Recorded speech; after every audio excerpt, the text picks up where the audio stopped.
Hey guys, welcome back to the Last Witness channel. It's your girl Lena, and today we are going to be reacting to some body cam footage provided by one of my favorite YouTubers by EWU Body Cam. Y'all look him up. He is great, and again, one of my favorite YouTubers. So again, we're here to react to one of his videos he has released. And let's see what this leads us to. She made a complaint that says somebody was in the basement and they were injured. Man, that. Y'all gotta go. Y'all gotta go. Well, I gotta ask. I mean, because you're making me... No, sir. No, sir. Well, you're making me a little suspicious now. There ain't nobody tied up in the basement. Can we look? No, no. But why would a crackhead say that about you? The crackheads, probably because they want more crack, bro. Is anybody on that front porch? No. So what's that noise I keep hearing? That you keep turning the music up on every time I hear something. Oh, Jesus. When police respond to a report of a woman imprisoned in a local residence, they encounter a bizarre homeowner who says their very presence is putting him in danger, but there's no sign of a woman. It's not until a second call brings them back that the cops go inside and make a shocking discovery that's beyond anything they could have imagined. The following report is based on official police records. On the afternoon of May 2, 2023, a woman calls 911 in Cleveland, Ohio, to share a disturbing story she just heard from a frightened stranger. I was just calling because I was at this store, right, and this lady had came out of nowhere and was just like all hysterical and scared and stuff or whatever. I don't know where she went to, but she said that this lady was supposed to be tied up in this basement. Now, I'm only calling because I'm not going to be able to sleep tonight knowing that somebody might be tied up, even if it is a lie or whatever. I kind of believe her because the way she was scared, like, no, she didn't say anything else. Officers with the Cleveland Police Department arrive at the address moments later. Police! Let's start off with our first pause of this video. I really want to give a huge shout out to the caller for giving a call and saying, hey, what's going on, and being, just calling in and just letting us know, or letting the police know that someone had came in very frantic, very scared, and made this statement of somebody being tied up, and knowing that the caller couldn't go to bed thinking about something like that. And like she said, even if it's a lie, she wanted to call and just get somebody on notice and aware of the situation. And yeah, just even myself, I would do the same thing. I'm low-key a little bit of a nosy neighbor when it comes to like strange things happening in my neighborhood or my street. I like, oh, like that's a little bit different. That's a different kind of car. I've never seen that car before. So I also look out for my neighbors. They look out for me. But big shout out to that caller for calling in and letting the police know what's going on, which triggered these officers to go to that said home. Let's continue.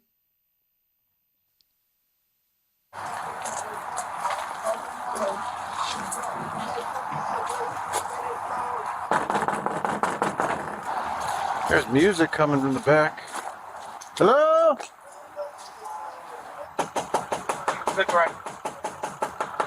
After a full 3 minutes of knocking, the police finally get a response from inside. Bro, y'all can't be here like this. You can't be here like this, bro. I'm just knocking on your door. I understand that, but you making me hot. What does that mean? I'm about to come out. All right, come on out. All right. How you doing, sir? Y'all can't be out here like this. Just so you know, everything's recorded. Listen. Yes? Turn those cameras off, please. Well, what's going on? Can you please turn the cameras off? You have to give me a reason, and I can't. You guys are making my spot hot. I work for you guys, okay? Long story short, I work for you guys. Please get out here. You guys are blowing the spot up. All right? Who do you work for? I can't tell you that. Why? I cannot tell you that because I'm not allowed to tell you that. Okay, so just understand that. Well, here, go home. We have a call. Here, sir, let me just tell you why we're here, and then we'll leave. It could be nothing. I don't know. I don't know anything about you. All right, I'm just saying, y'all can't be here. Y'all making my spot hot. All right? After pushing the cops to leave, the man finally asks what brought them here to begin with. What was your call about? Did you have a female here earlier that was a white female in a black coat? Hell no, bro. All right. Well, here's the complaint. What's the complaint? She made a complaint. It says somebody was in the basement and they were injured. Man, that. Y'all gotta go. Y'all gotta go. Well, I gotta ask. I mean, because you're making me. No, sir. No, sir. Well, you're making me a little suspicious now. Man, listen. You need to leave. Not only do the police stick around, more of them soon arrive. Oh my God, there's too many people here. Well, it's no big deal, man. Man, it is a big deal. What? I'm trying to tell you guys up. Well, we were told that the lady's tied up in the basement. There ain't nobody tied up in the basement. Can we look? No, but like, why not? Because I say so. Right there, it just seems like he's trying to manipulate them into believing that he works for them, and they're blowing up his spot, making it hot.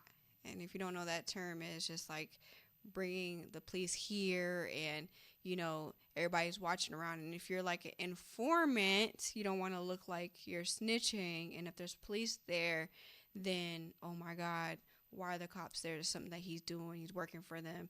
Could blow his cover or whatever he's got in his head. You can clearly see there's something a little bit off of him. You can't really judge a book by its cover, but you can look at somebody and see how they are acting and just kind of go from there, ask those kind of questions.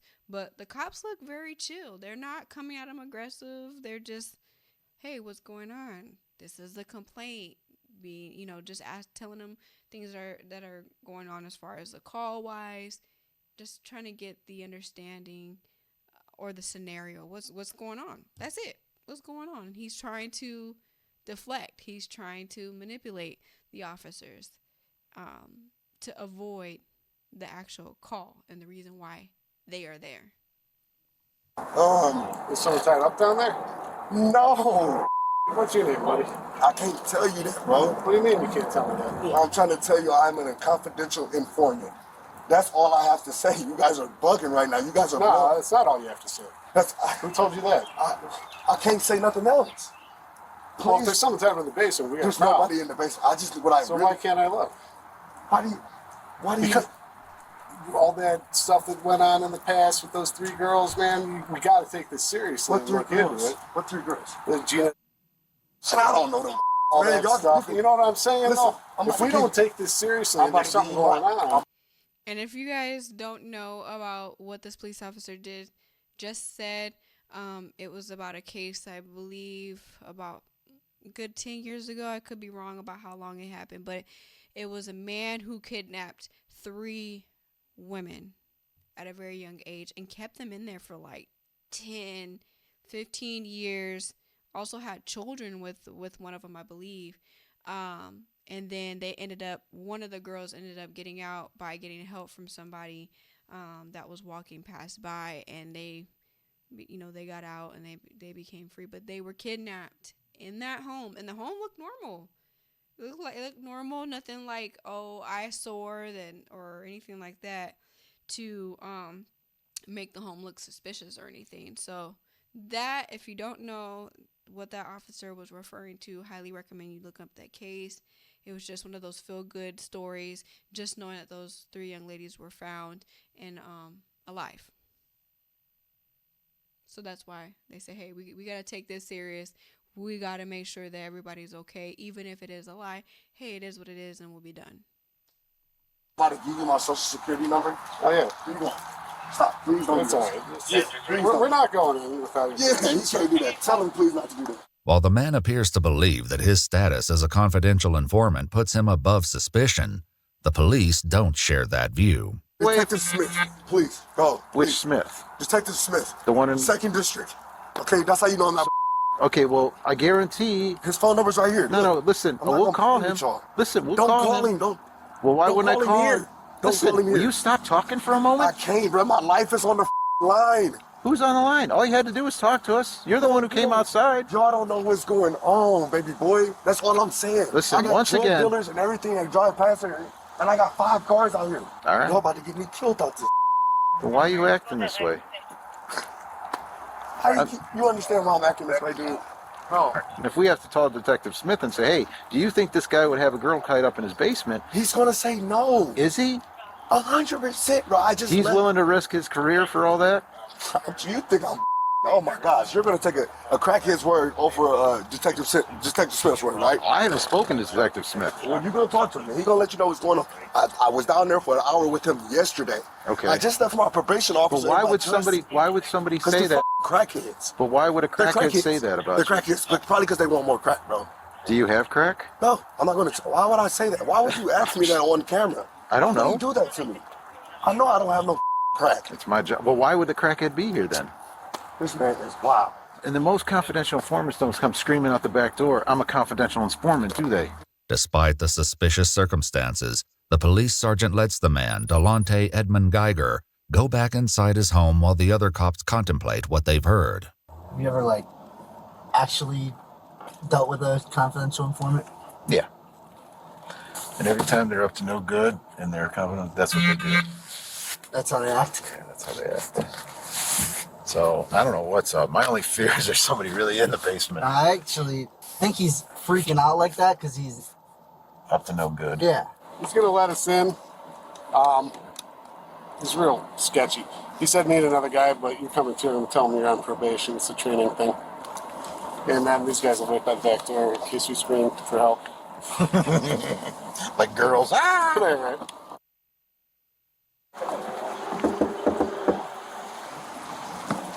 Loud music playing, so you can hear the screams.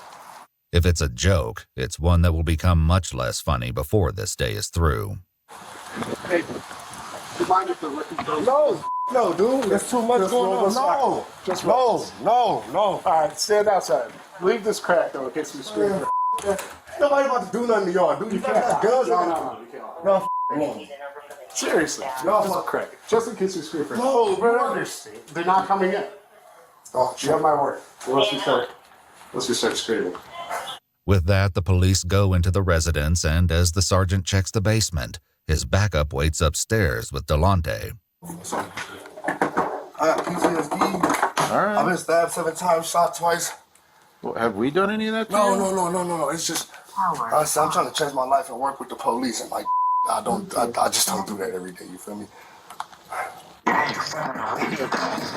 Turn that down for a minute. There we go. Actually, turn it off until we leave and then you do what you want. That way I can hear everybody. Hey, boys. Me. All right, so what? Is someone just pissed off at you or something? I'm trying to tell you, bro. Let me gloves, felonious.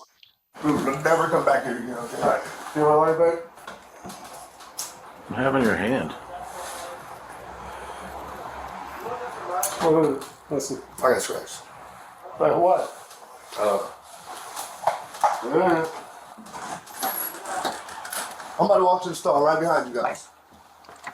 Okay. Ain't nothing down there. Here, Bob.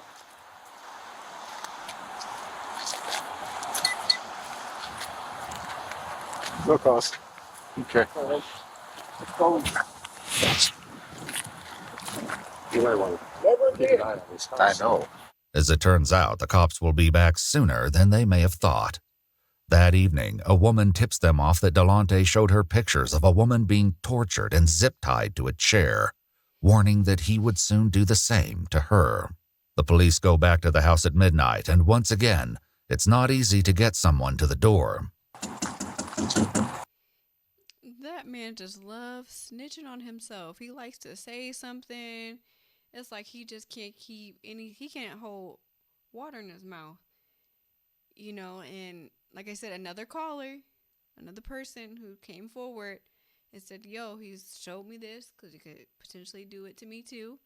And a big shout out to her as well. It's just building a case. But also now the police are like, me, this is a second person that's saying something about the same thing. What is the probable cause or coincidence that these two different women saying the same thing? So now they're coming back. But to me, I mean, like you said, what informant comes out yelling, saying that they're an informant? Like, really think about that. It's kind of crazy. So back to this is that now somebody else has called and said, hey, this is what they showed me. This is what he showed me in his phone of a woman tied up. Or you can just imagine the woman that actually is tied up, what fear she's probably going through at that moment. The picture's being taken and threatening that he's going to do it to another woman, which happens to be the one looking at the photo. And now they're going back because now they got to see what's up.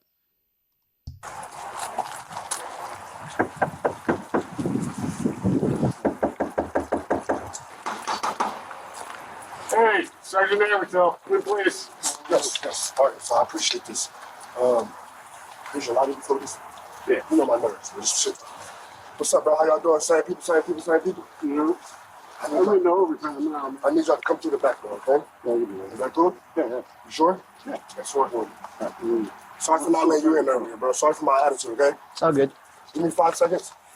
Meet me in the back door. All y'all. All right.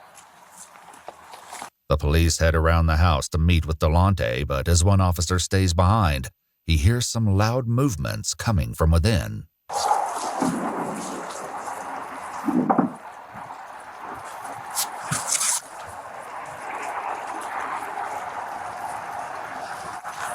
Dalontay soon lets the cops in, and they head straight down to the basement to continue the search they cut short this afternoon. So, if you smell bleach or something, my nose doesn't always look good. Okay. Now I smell cat pee, so. The basement again seems to be absent of any victims, tied up or otherwise, but this time the cops are determined to search the entire house. This my doghouse. Oh. I'll be on houses. I got tours all over. Y'all about to see tours all over here. Pretty good.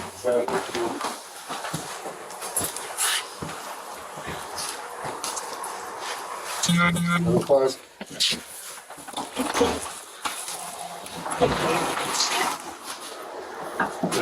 I'm about to close the door on you. There's another door behind this door. Okay? Yeah, I hang out up here because this is rather fresh. Everybody's got this section off. There's nobody,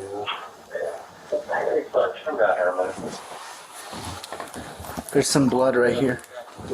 There's some blood, like dried blood, I think. There doesn't appear to be anyone else in the house, but suspicions are mounting, not the least because Dalontay has decided the search requires an extremely loud soundtrack. Just turn it down. Hey. Did you guys find anything? Sir. Turn it down. All the way down. Please turn it all the way down. Did you find anything? Sir. Yeah, it's something on the floor, but Yeah, I know you see something. I want to turn the music down. can you turn the music down? Still away, so. Okay. Put the handcuff on.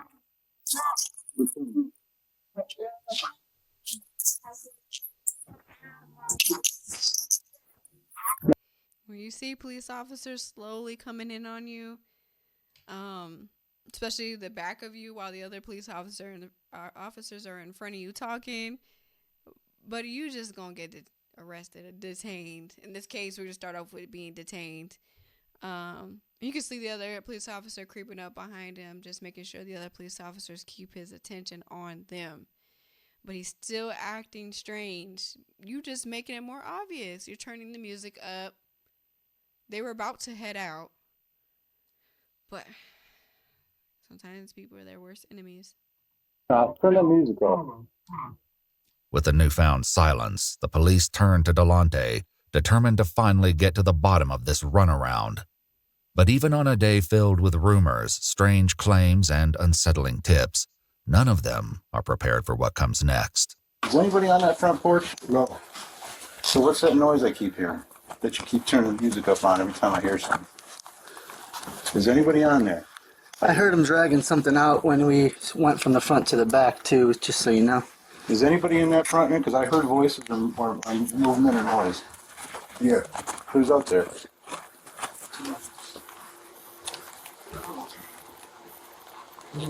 Who's out there? Sweating a lot. What is it?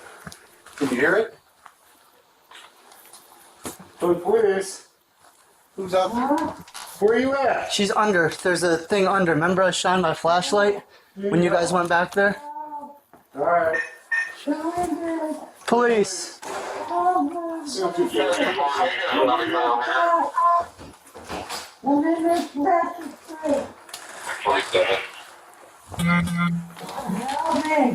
All right.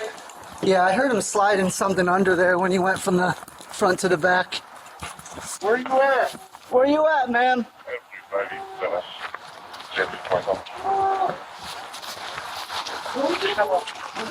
We're looking. How do you get through? It looks like a box. Yeah, Oh my God. yeah. Tell me. Right now, so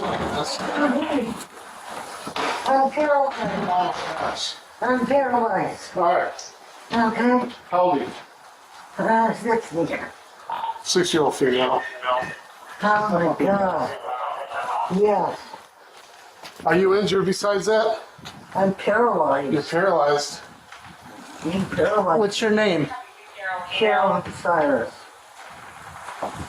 Is she like Carol? Carol? All right, Carol. No, Cheryl. Cheryl.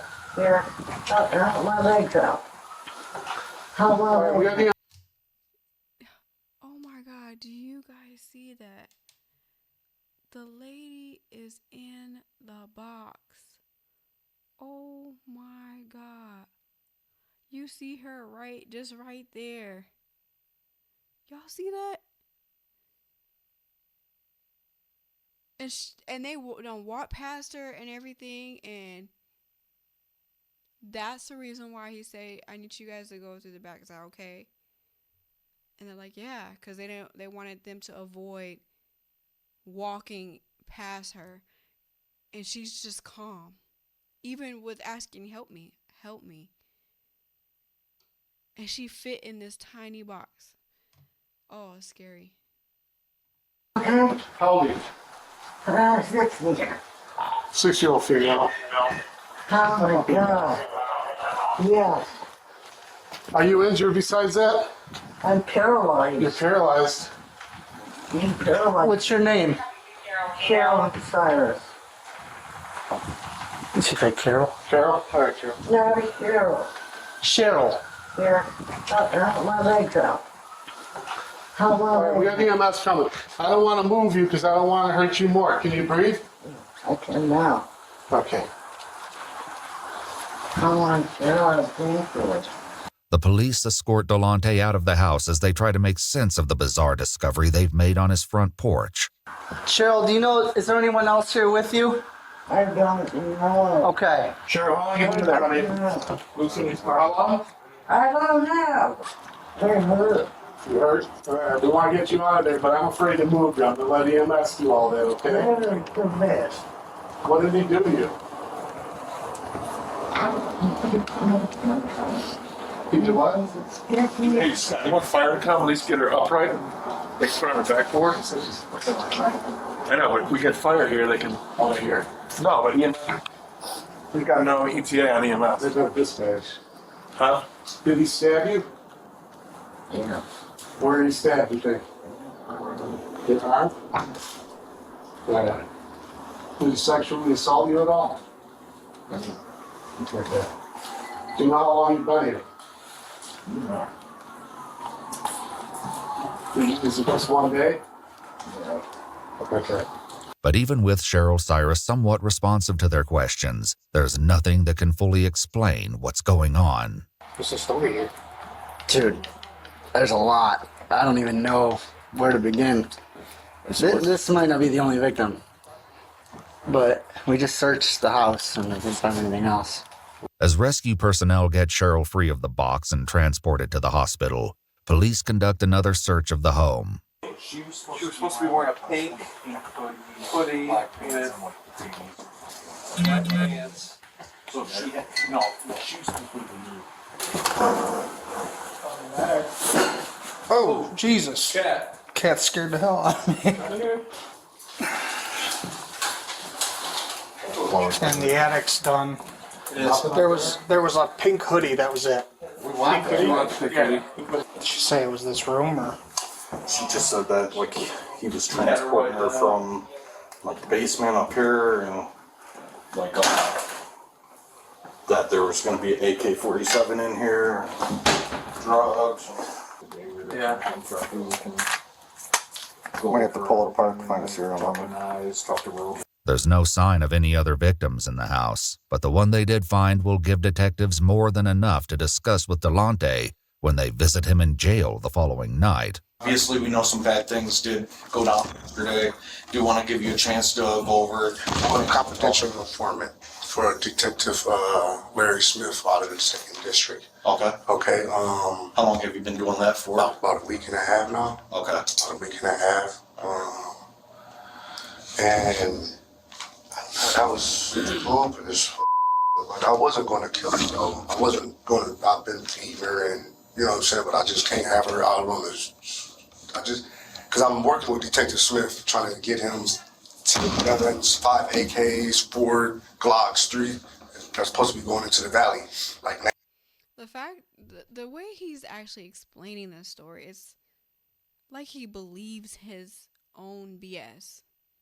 Just watching his demeanor, his facial expressions, look at all that. Like, he's just like, let me tell you what's up. Let me sit proper and let me talk to you. Let me tell you what it is. Let me give you a name, which probably is a real name.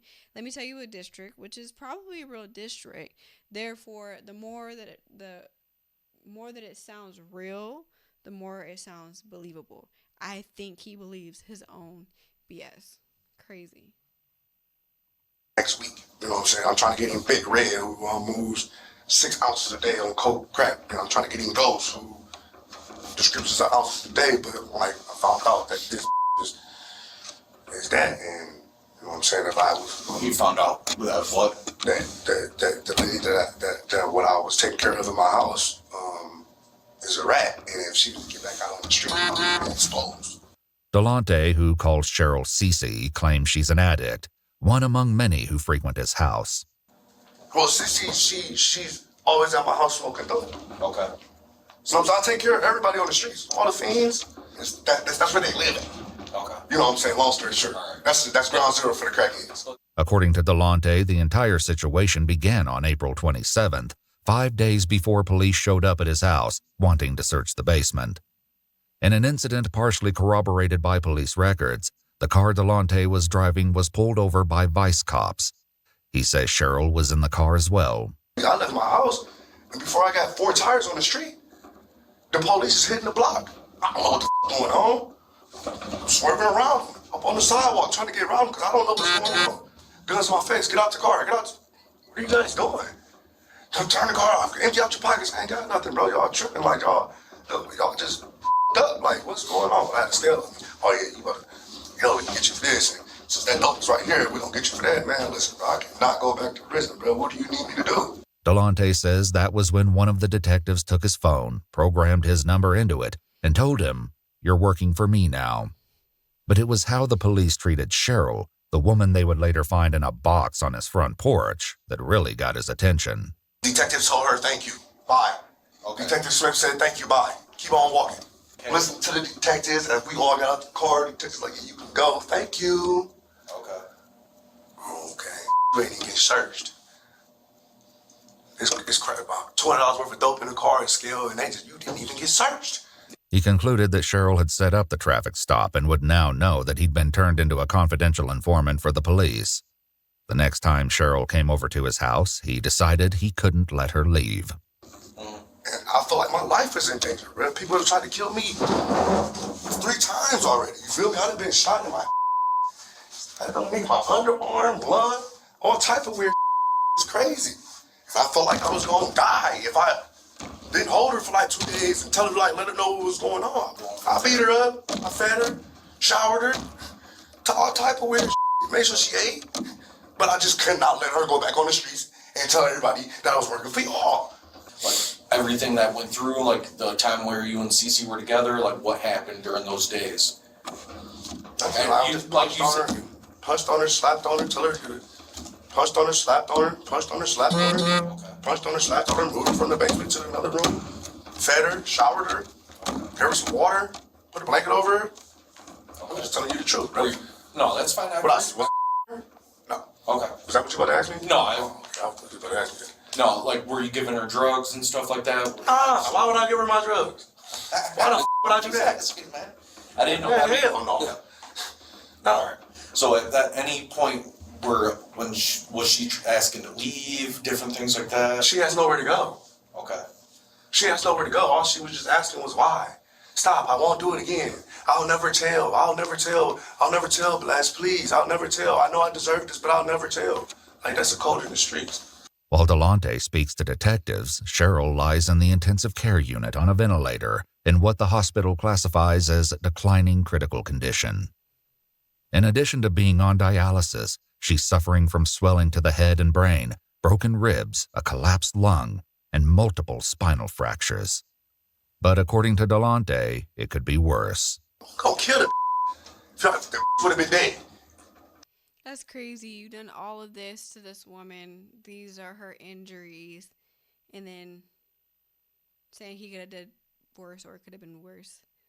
I mean, that's the ultimate narcissism, like the grandiose narcissism with some major gaslighting going on here. Like, this is insane. This is an older lady, like, using the fact that she is an addict against her. Like, oh, she's the addict that turned into a snitch and I can't let her leave because I'm a confidential informant. And, like, they're all excuses to one great lie.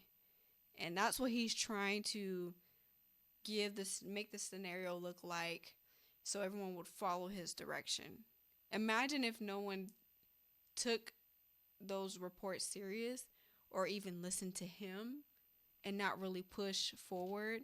You can just imagine what this guy can get away with. Just imagine. It's crazy. Long story short, if I wanted to kill her, she would have been dead. So facts. Dalontay says that, among other things, he had Cheryl sit down and write, "I am a snitch," and "I am a rat" over and over again. It's worth noting that while the police report from the traffic stop identifies 2 passengers, neither of them were named Cheryl. So when cops showed up the first time yesterday with you and stuff like that, they actually checked the basement. Yeah. She wasn't in the basement. She's upstairs laying down in the bed. We went down in the basement. So let me ask you, because there was a moment in time, I wasn't there, so I can't speak on it or anything. So there was a moment to where, like, you were still inside the house for a little bit. Did you have to call anybody to ask if you should let the cops in or anything like that? My detective. So then at that point, he told you just to let them in if they want to check the basement. Yeah. He said they're not gonna. He said a matter like this, they're not going anywhere until you let them in the house and check the basement. If you don't, they're just gonna come back with a search warrant and check it anyways. I said, all right, bag. 5 minutes. Tell them to come in 5 minutes. Took me 3 minutes to put her upstairs in the bed. And 2 minutes to let them in the house, and 1 minute for them to not do their job and go home. They only wanted to search one room. They searched that one room. She wasn't here and they left. Okay. Stupid deal. All right. So. Right? You should search the whole house. Yeah. We found somebody's in the basement. Okay, come on in. Check down in the basement. Nobody's there. See you later, sir. Job. Y'all supposed to open up the tables, open up the refrigerator? That's a horrible job on the golf board. Horrible job on the golf board. I'll be the first to say it. A missing body. Pretty serious. Yeah. Do you think so? Yeah. All right. Well, next time, take it serious. After accepting Dalontay's feedback on their police work, the detectives move on to the second visit to his home that night. Yeah, so that man is bold, y'all. He is saying y'all did some sorry searching. But if we happen to go back and remember the first time they went to the house, as well as the second, but just focus on the first time that they went to his house, he didn't want to let them in. He was following them around, opening doors and stuff for them, playing music. Does that sound like you were really, like, wanting them to go ahead and investigate? You were trying everything in your power to get them to stop checking your stuff. And also, police officers have to always think about the rights of the individual. Just because someone makes a complaint, accusation, doesn't mean that it's true, but a person still does have their rights. So if in fact they don't follow those rights or they violate that individual's rights, there's things that happens for them. It could mess up their case. They can get, write up, whatever the case may be. But they have to also make sure they're not violating someone else's rights just because someone is making an accusation. So always keep that in mind. But yeah, told y'all, gaslighting. He is gaslighting big time. The first time the police came, you said you moved her upstairs, right? And then she was upstairs. Obviously, the second time the police came, she was in that tote, right? How did that go down in between there? Well, they really wanted to check upstairs. Right, but I'm saying, how did she get in there? I put her in there. Okay. And brought her downstairs and put her on the porch. Okay. Anything else? Why'd you have the music going so loud? Just in case if she made noise, they wouldn't hear. When Cheryl improves to the point that she can speak to detectives, she tells them that Dalontay, who was her dealer, turned on her and accused her of being a narc. Over a period of days, he beat her, stabbed her, dragged her across the floor, broke a television over her head, and put her in several different containers. She says he also poured water on her to the point she couldn't breathe and fed her addiction so she could endure the pain. Even still, Dalontay appears hopeful that this will mostly blow over. Are you going to try to help me or not? Well, like I said, it'll go from there once you see the judge and the case starts moving forward. No, but you guys have to talk to the judge though and let her know that I am a confidential informant and that I am working with the police. I understand I'm in trouble, but what I need you guys to do is help. Well, I'll put in the paperwork to let them know for. You know what I'm saying? Because I like doing my job. I like my job, and I don't want guns on the streets. I don't want drugs on the streets, and I can't do that if I'm in here. Then Detective Smith will buy me out. Believe it or not, if I get a bond, he'll come buy me out. You know what I'm saying? So I just need a bond, and DT Smith will come buy me out, and I'm gonna go right back to work. But that doesn't happen, and Dalontay is soon informed that his bond will be set for $750,000. News that he responds to with a middle finger at his hearing. 11 days after his interrogation, he's still in jail when he speaks to his mom on the phone. You think they lower my bond? If they lower my bond to like $200,000, dude, I got enough collateral to buy myself out. I already talked to the bill advisor. He said just bring me my collateral, bring me my dump truck, bring him my trailer, my tools, and I saw where I had to put one of my businesses in. And that's what he said. He said you got to lower your bond. We just got to see tomorrow when you go to court. The worst outcome that comes out of this for you is might be 5 years in asylum. But And that's a number one fail is a parent who is encouraging the behavior and not holding their child accountable. Finding ways to help that person get out of something or looking at the positive side. Yeah, you should always or try to give your child a positive mind frame out of things, but some things there's no way that you should be having conversations of like this. It's always, for me, it gives me this bitter taste when I hear family members or anybody having conversations like that with their family member that's locked up or who had done a really crazy bad crime. Yeah, to me it sounds like the call was just too positive. I'm just gonna be honest. There was no accountability. There was no, you did this and you need to sit down and take ownership of what you have done, and you gonna have to sit in there and learn your lesson. We're not here to bail you out every time you do something. So I just didn't like that call. Things turn out a bit differently. At a court hearing 6 months later, Cheryl Cyrus recounted the horrors inflicted upon her and told the judge that she remained 98% paralyzed and dependent on others for her basic needs. Dalontay Edmond-Geiger pled guilty to 1 count of felonious assault, 1 count of kidnapping, 1 count of possessing a weapon under disability, and 1 count of tampering with evidence. In November 2023, the judge said, "I've never seen an offense like this in my time on the bench," and sentenced Edmond-Geiger to 16 to 20 years in prison with an expected release date of April 2039. He's currently incarcerated at the Trumbull Correctional Institution. If you'd like to see select new videos early and help us keep on... So let's just kind of go back on like what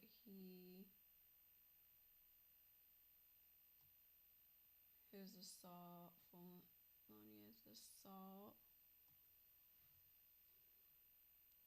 That's crazy. I mean, it seems far, but it does seem close. And I think that the time, maybe a little bit longer. I mean, I could be wrong. I don't know. But this woman is paralyzed for the actions that he has caused her. And it's a lot. It's a lot that lady went through. Just to even see her folded up in a bin like that. I mean, my body can't even stand being on the bed and being crunched up for a certain amount of time, but just the fact that she's like that, I'm just so grateful that she's here. I love the ending as far as she is alive. You know, she's here with us and still being able to testify and show what she went through. Yes, it was horrible. Nobody should ever go through that. But she's able to tell her story without somebody else having to tell it for her. So as far as him, I think he has a lot of mental issues. Not an excuse, but I don't think that he's ever been held accountable. And I think that he should use this chance and opportunity to think about the things that he has done. So again, another feel-good video that I am putting out. I really, once again, love EDU, which is Explore With Us. Body cam. I love his YouTube. I think I'm like one of his number one fans. But definitely recommend subbing to his channel as well, and just give a like, share, and follow on his end. Listen to his videos as well. Very, very informative. And again, thank you so much for coming to Last Witness podcast channel. It's your girl Lena. See you next time. Peace.